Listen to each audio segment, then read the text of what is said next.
Titanic कैसे डूबा था ये तो सबको पता है, लेकिन दुनिया के सबसे आलीशान जहाज को समंदर की गहराई से आज तक क्यों नहीं निकाला गया? जबकि हमारी साइंस और टेक्नोलॉजी आज इतनी एडवांस है तो कारण जानकर आप हैरान हो जाएंगे। टाइटैनिक 15 अप्रैल 1912 को एक विशालकार आइसबर्ग से टकराकर डूबा, लेकिन इसके डूबने के 73 सालों तक वैज्ञानिकों ने इसे ढूंढने की जी तोड़ कोशिशें की और कई सारे मिशन भी किए, पर वो असफल रहे। आखिरकार 1985 में एक आर्कियोलॉजिस्ट और अमेरिकन नेवी ऑफिसर रॉबर्ट और बेल ने समुद्र की गहराई में टाइटैनिक के मलबे को ढूंढ निकाला, जिसके बाद टाइटैनिक के कई राजों से पर्दा उठा, जिसने सबको हैरान कर दिया। टाइटैनिक समंदर के 12,000 फीट की गहराई में डूबा। रिपोर्ट्स के मुताबिक ये जहाज डूबने से पहले सही सलामत था, लेकिन जैसे जैसे ये जहाज समंदर की गहराई में डूबा, ये 2 टुकड़ों में टूट गया। परंतु ऐसा क्यों हुआ? टाइटैनिक द न्यू एविडेंस के मुताबिक टाइटैनिक आइसबर्ग से टकराने के बाद नहीं डूबा, बल्कि इसमें आग लगने के कारण ये डूबा। खोजियों को जब इस जहाज का मलबा मिला, तब उन्होंने पाया कि इस जहाज में मौजूद बहुत सी चीजें वैसी हैं, इसे बाहर निकालने की काफी कोशिशें की गई, मगर आज की मॉडर्न टेक्नोलॉजी की मदद से किसी जहाज को जिस तरह पानी के बाहर निकाला जाता है, टाइटैनिक को उस तरीके से बाहर नहीं निकाला जा सकता, क्योंकि ये 2 हिस्सों में टूटकर डूबा था। पर हाईटेक सबमरीन और पावरफुल मैग्नेटिक सिस्टम की मदद से शायद उसे निकाला जा सके, लेकिन इस काम में बहुत सी मुश्किलों का सामना करना पड़ेगा, जिसमें सबसे पहला है टाइटैनिक का वजन, जो है 1,43,000 टन। अगला है पानी का दबाव, जो जहाज के वजन को कई गुना अधिक बढ़ा देगा। टाइटैनिक जिस जगह डूबा था, वहाँ का दबाव इतना ज्यादा है कि उस जगह से 1 स्क्वायर फीट की किसी चीज को सतह तक लाने के लिए 392 किलो न्यूटन फोर्स की जरूरत पड़ेगी। लेकिन वैज्ञानिक आज तक इतनी पावरफुल सबमरीन या मैग्नेट बना नहीं पाए जो इतनी आसानी से इसे बाहर निकाल सके। शुरुआत में वैज्ञानिकों के पास टाइटैनिक को बाहर निकालने का कोई प्लान नहीं था, इसीलिए उन्होंने कई मजेदार तरीके ट्राई किए, जिसमें पिंग पोंग बॉल की मदद से टाइटैनिक को बाहर लाने का प्लान सोचा। जी हाँ, पिंग पोंग बॉल। वैज्ञानिकों ने यह तरकीब लगाई कि वो टाइटैनिक के मलबे में पिंग पोंग बॉल भर देंगे, जिससे ये बॉल ऊपर की ओर दबाव डाले और फिर किसी सबमरीन या पावरफुल मैग्नेट की मदद से इसे बाहर निकालना मुमकिन हो। लेकिन उस वक्त वैज्ञानिकों ने ये नहीं सोचा कि ये बॉल समंदर की गहराई में जाते ही पानी के अधिक दबाव से फट जाएंगी। तब साइंटिस्ट्स ने बड़े बलून्स की मदद से इस काम को अंजाम देने का सोचा। उन्होंने प्लान बनाया कि हजारों बलून्स में हीलियम गैस भरकर इन्हें जहाज के साथ बांध दिया जाएगा और ये बलून्स ऊपर की ओर दबाव डालेंगे, जिससे टाइटैनिक को बाहर निकालना पॉसिबल हो। परंतु उन्होंने ये नहीं सोचा कि इतने गहरे पानी में इन बलून्स में गैस कैसे भर जाएगी, और ये आइडिया भी फ्लॉप हो गया। जिसके बाद वैज्ञानिकों ने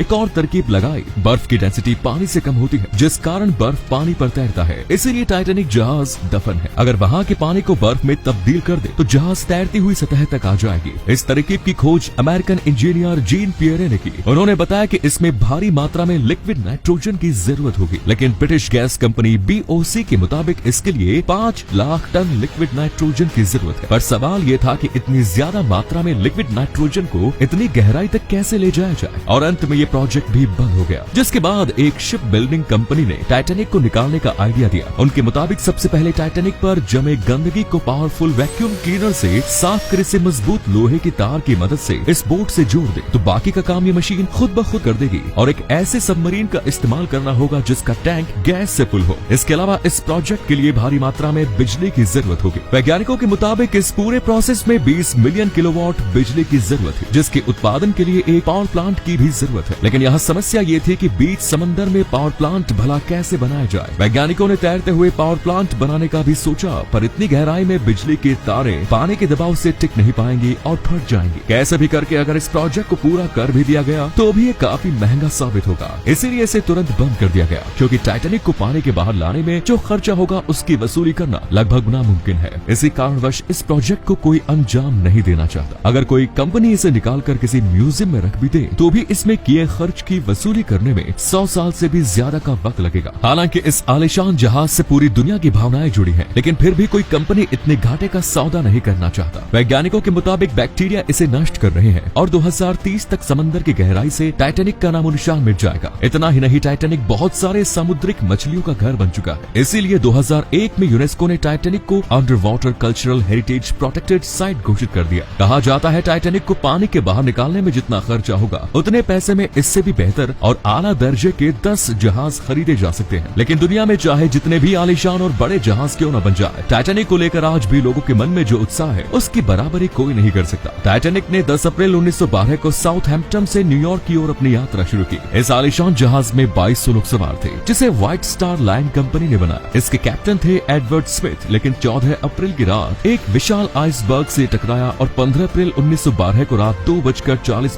पर कभी ना डूबने वाला जहाज टाइटैनिक अपनी यात्रा की पहले ही यात्रा में डूब गया, जिस हादसे में 1500 लोगों ने अपनी जानें गंवाई। शोधकर्ताओं ने बताया कि उस रात टाइटैनिक पर सिर्फ 20 लाइफ बोट ही मौजूद थी। अगर पर्याप्त लाइफ बोट होती तो शायद सभी लोगों की जानें बचाई जा सकती थी। इसके अलावा टाइटैनिक में 16 वाटर टाइट कंपार्टमेंट थे, जिसमें से अगर 4 में भी पानी भरता तो भी ये डूबती नहीं, जिस कारण इसे द अनसिंकेबल का खिताब दिया गया। लेकिन बदकिस्मती से इसके 6 कंपार्टमेंट में पानी भर गया और ये कभी ना डूबने वाला जहाज डूब गया। रिसर्च में ये बात सामने आई कि टाइटैनिक को कई जहाजों ने ये चेतावनी दी थी कि रास्ते में बहुत से आइसबर्ग्स हैं, सावधानी से आगे बढ़ें, लेकिन इस पर ध्यान न देते हुए टाइटैनिक की स्पीड को कम नहीं किया गया। टाइटैनिक के मालिक दल ये चाहते थे कि टाइटैनिक वक्त से पहले अपनी मंजिल तक पहुंचकर एक रिकॉर्ड कायम करे, जिसके लिए उन्होंने टाइटैनिक के कप्तान एडवर्ड स्मिथ को इसकी स्पीड मैक्सिमम रखने का आदेश दिया और टाइटैनिक 40 किलोमीटर प्रति घंटे की रफ्तार से आगे बढ़ती गई। अगर टाइटैनिक की गति धीमी होती तो शायद आइसबर्ग के सामने आने पर इसे मोड़ दिया जाता, जिससे ये टकराव न होता और न ही सदी का सबसे बड़ा हादसा होता जिसने इतने मासूमों की जान ली। वैसे तो टाइटैनिक के डूबने के पीछे हजारों वजह थी, लेकिन आइसबर्ग को ही टाइटैनिक के डूबने की असल वजह माना जाता है, जो कि टाइटैनिक को कभी पानी से निकाला नहीं जाएगा। और अगर ये ऐसे ही साल दर साल समंदर की गहराई में टिका रहा तो हमारी आने वाली नस्लें भी इस अनोखे जहाज की सिर्फ कहानियां ही जान पाएंगी।